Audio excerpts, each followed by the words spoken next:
Hi అండి, అందరికీ నమస్కారం. Welcome to our channel. ఈరోజు మీకు చాలా టేస్టీగా ఉండే రెస్టారెంట్ స్టైల్లో కాజు పన్నీర్ కర్రీ ఎలా తయారు చేయాలో చూపించబోతున్నాను. ఈ కాజు పన్నీర్ కర్రీ అన్నంలోకే కాదు, నాన్ రోటీ, పులావు, అలాగే మనకి చపాతీ దేనికైనా సరే సూపర్గా సూట్ అవుతుంది. అంత టేస్టీగా ఉంటుంది. కొత్తగా వంట నేర్చుకునేవారు కూడా చాలా సులభంగా తయారు చేసుకోవచ్చు. చాలా ఈజీ మెథడ్లో ఉంటుంది. మరి ప్రాసెస్లోకి వెళ్ళిపోద్దామా? దీనికోసం మనం ఫ్రెష్గా ఉండే పన్నీర్ను తీసుకోవాలి.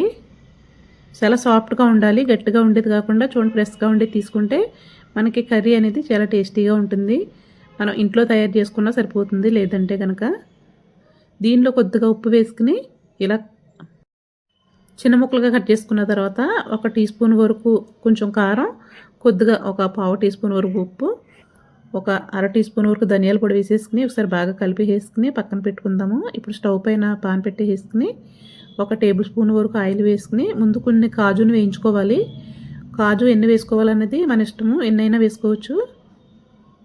ఒక 4 పలుకులు ఎక్కువ వేసుకుంటే కనుక టేస్టీగా ఉంటుంది. ఇప్పుడు అదే నూనెలో మనం ఉప్పు కారం పట్టించి పెట్టిన పన్నీర్ ముక్కలను కూడా వేసేసుకుని మంటని మీడియంలో పెట్టుకుని వేయించుకోవాలి నిదానంగా. పన్నీర్ ముక్కలు కొంచెం లైట్ గోల్డెన్ కలర్ వచ్చే వరకు వేయించుకుని పక్కకు తీసేసుకోవాలి. మరీ గట్టిగా కూడా వేయించకూడదు. తర్వాత దీనిలో 1 కప్పు ఉల్లిపాయ ముక్కలు వేసుకుని ఇలా పొడవుగా కట్ చేసుకుని కొంచెం లైట్గా వేయించుకోవాలి. కొంచెం వేగిన తర్వాత ఒక 3 టమాటాలు తీసుకుని అవి కూడా వేసేసుకోవాలి కట్ చేసుకుని. ఈ రెండింటిని కొంచెం మగ్గించాలి. కొంచెం మెత్తబడిన తర్వాత స్టవ్ ఆఫ్ వేసుకుని మసాలా రెడీ చేసుకుందాము.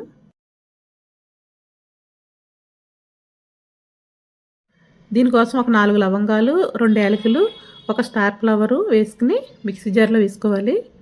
తర్వాత దీనిలోనే ఒక 5-6 వరకు జీడిపప్పు పలుకులు, వేయించి పెట్టుకున్న ఉల్లిపాయ టమాటా ముక్కలు, అలాగే ఒక 1/2 టీ స్పూన్ వరకు అల్లం వెల్లుల్లి పేస్ట్ వేసేసుకుని ఇలా మెత్తగా గ్రైండ్ చేసుకోవాలి. మెత్తని పేస్ట్లా ఉండాలి.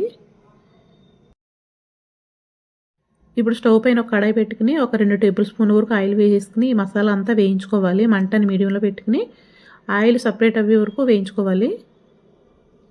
పచ్చివాసన ఏమి లేకుండా. అది వేగిన తర్వాత తగినంత సాల్ట్, ఒక 2 టీ స్పూన్ల వరకు కారం, అలాగే 1 టీ స్పూన్ వరకు ధనియాల పొడి, 1 టీ స్పూన్ వరకు ఇంట్లో తయారు చేసుకున్న మసాలా లేదా గరం మసాలాను వేసుకోవచ్చు. ఇవన్నీ మసాలాలు వేగిన తర్వాత పన్నీర్ ముక్కలు కూడా వేసుకోవాలి. పన్నీర్ ముక్కలు వేసిన తర్వాత ఒకసారి మసాలాలతో బాగా కలిపేసుకోవాలి. ఇలా బాగా కలిపిన తర్వాత 1 గ్లాస్ వరకు వాటర్ పోసుకుని ఒకసారి మొత్తం బాగా మిక్స్ చేసుకుని వేయించి పెట్టుకున్న జీడిపప్పు పలుకులు కూడా వేసేసుకుని మూత పెట్టుకుని ఒక 10 నిమిషాలు మీడియంలో ఉడికించుకోవాలి. చూడండి, 10 నిమిషాల తర్వాత కొంచెం దగ్గర పడుతుంది.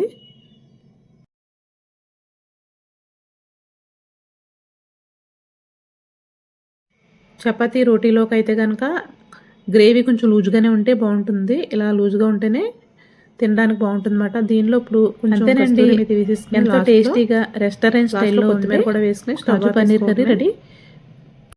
వీడియో నచ్చితే లైక్ చేసి సపోర్ట్ చేయండి. Please subscribe. Thank you for watching.